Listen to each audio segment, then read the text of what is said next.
why do I find working with Max so satisfying?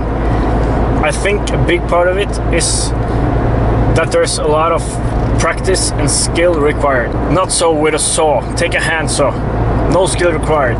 All you have to do is follow a line and be able to move your hand back and forth, basically.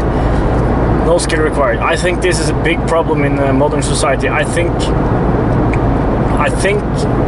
the amount of things, I think all the things that used to require skill, and thereby you would take pride in doing those things, like everyday life things, now has been like automized to the point where there's no skill required, and thereby no pride in it, in the work you do, in things you do.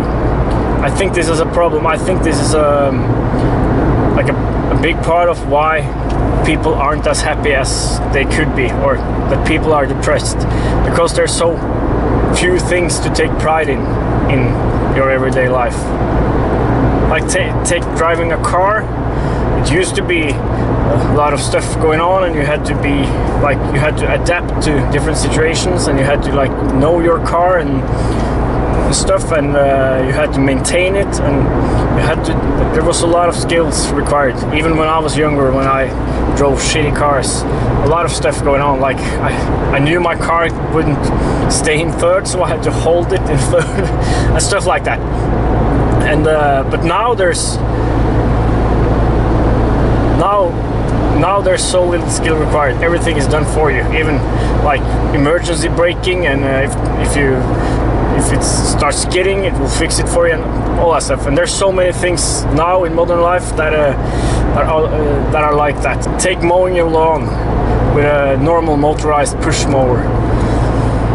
Now imagine how little skill is required doing that versus using a skite and being able to use that efficiently, and being able to maintain it, maintain the handle, sharpen it with a stone, peen it if it's a European skite, and all that. Think how much pride you'll get from mowing your lawn with a skite versus a push mower, or God forbid a robot mower. Then you've basically taken yourself completely out of the equation. No skill at all. Think about it. And while thinking about it, sit down, relax, and watch a man struggle.